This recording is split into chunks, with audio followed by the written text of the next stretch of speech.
Lizzie Borden and the double murder of her father and stepmother.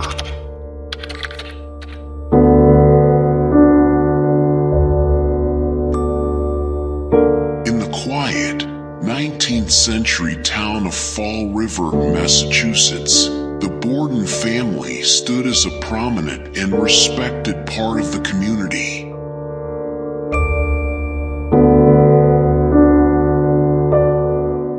Lizzie Borden was part of this family, a name that would soon become synonymous with one of the most infamous murder cases in American history.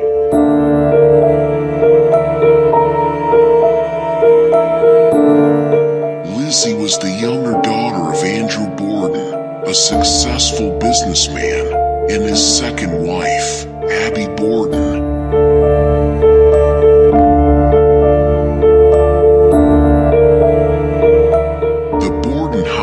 Was a stately Victorian home, but beneath its well-maintained facade lay a family with simmering tensions.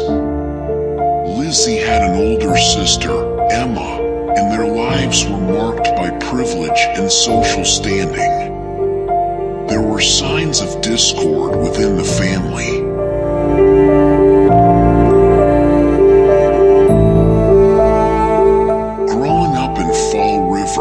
Receiving a modest education, Lizzie was an active member of the church, instructing Sunday school to the children of recent immigrants in the United States. Her commitment extended to her involvement in religious groups like the Christian Endeavor Society, where she held the position of secretary-treasurer, and her participation in modern social causes, such as the Women's Christian Temperance Union. She was also a member of the Ladies' Fruit and Flower Mission.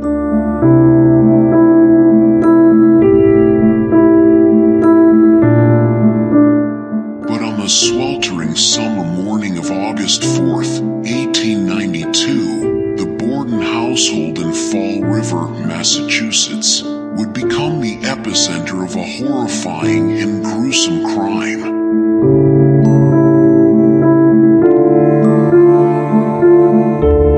A crime that will involve Lizzie's name.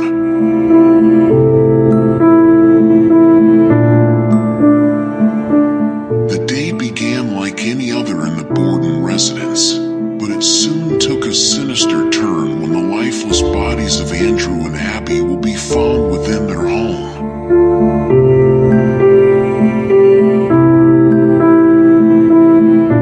Andrew, a prominent local businessman, was found brutally slain in the sitting room, while Abby met a similar grisly fate in an upstairs bedroom.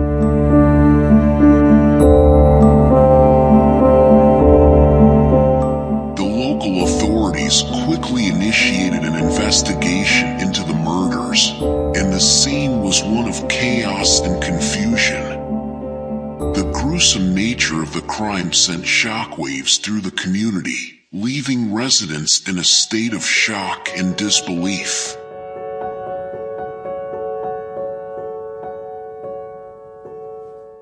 A puzzling behavior of Lizzie Borden was also observed that day.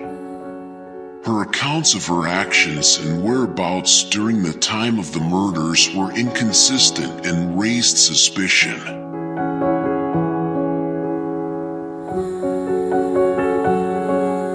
Her demeanor throughout the investigation added to the intrigue, as she displayed a mixture of calm and distress that left law enforcement officials and the public deeply divided on her involvement.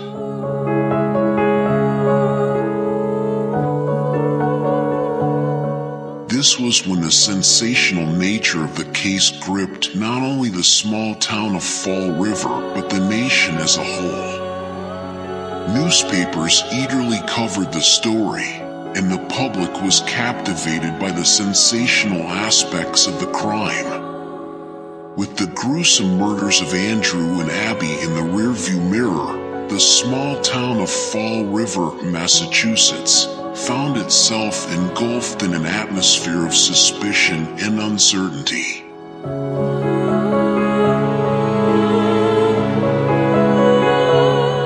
Lizzie's arrest marked the beginning of a trial that would go down in history as one of the most sensational and closely watched criminal cases of the 19th century.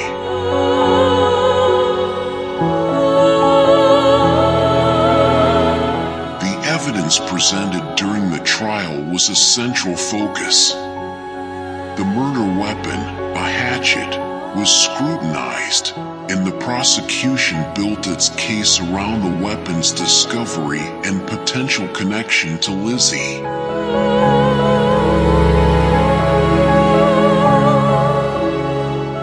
History was discussed as well. Following the passing of Lizzie's mother 3 years later, Andrew entered into matrimony with Abby. Later, Lizzie would mention that she addressed her stepmother as Mrs. Borden and refrained from specifying the nature of their relationship, suspecting that Abby had wed her father due to his financial affluence.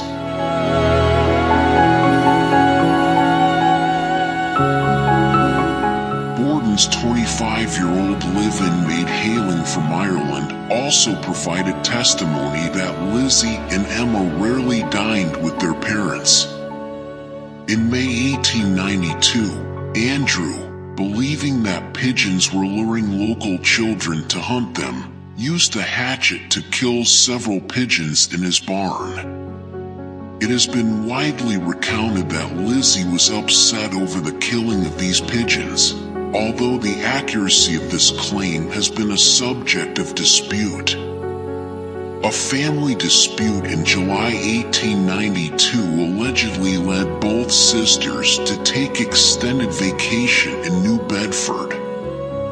Upon their return to Fall River, just a week before the murders, Lizzie opted to spend 4 days in a local rooming house before returning to the Borden residence.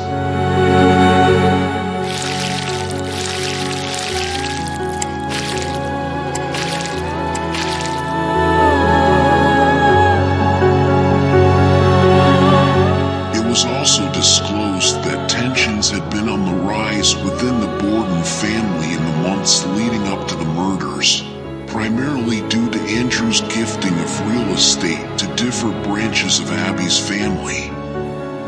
Following their stepmother's sister receiving a house, the sisters demanded on and received a rental property, the residence they had inhabited until their mother's passing. They acquired this property from their father for a mere $1. Just a few weeks before the murders, they sold the same property back to their father for $5,000, equivalent to $163,000 in 2022.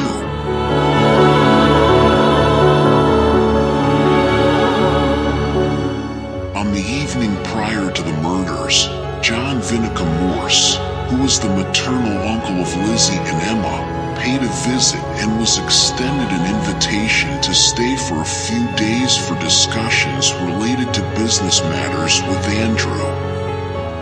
This visit sparked speculation that their conversation, especially concerning property transfers, might have further exacerbated an already strained atmosphere.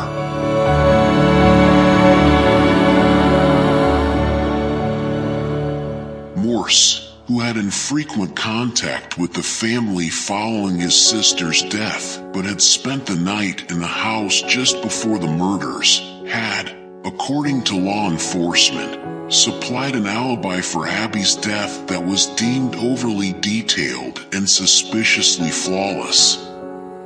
Consequently, he was viewed as a potential suspect by the police for a period.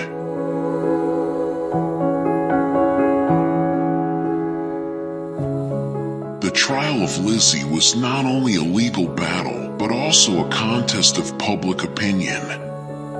It showed how gender and class played a significant role in shaping the attitudes of the jury, the media, and the public.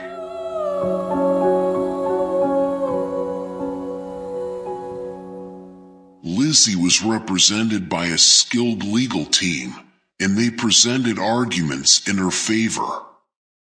Her lawyers emphasized the lack of direct evidence tying her to the murders and raised questions about the investigation and its handling of the evidence.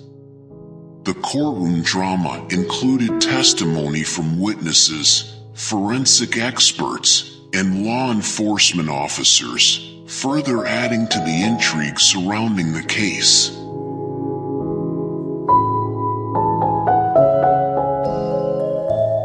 The ultimate verdict was delivered, and Lizzie Borden was acquitted of the charges against her.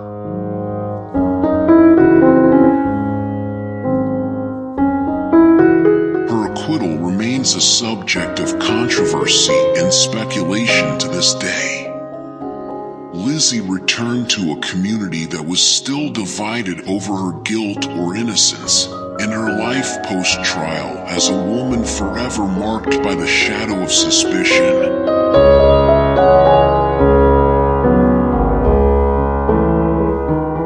Following the trial, the Borden sisters relocated to a spacious, contemporary residence situated in the Hill neighborhood of Fall River. It was during this period that Lizzie started going by the name Lizbeth A. Borden.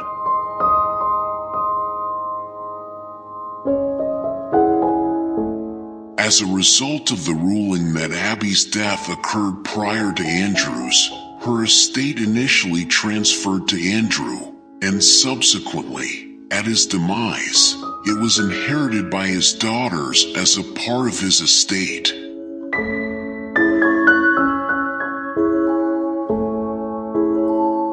However, a substantial settlement was disbursed to resolve claims from Abby's family.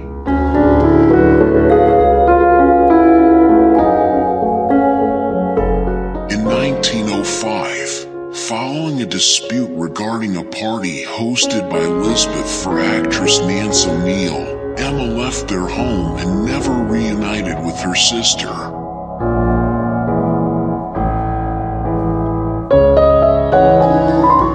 Lizzie died on June 1st, 1927.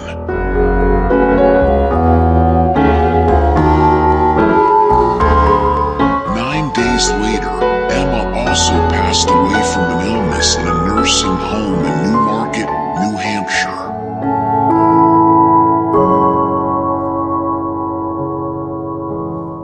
The Borden sisters, who never married, were laid to rest next to each other in the family's plot at Oak Grove Cemetery.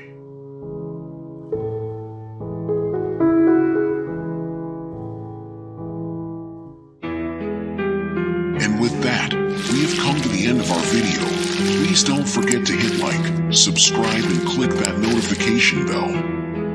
This is Ben saying, see you next time.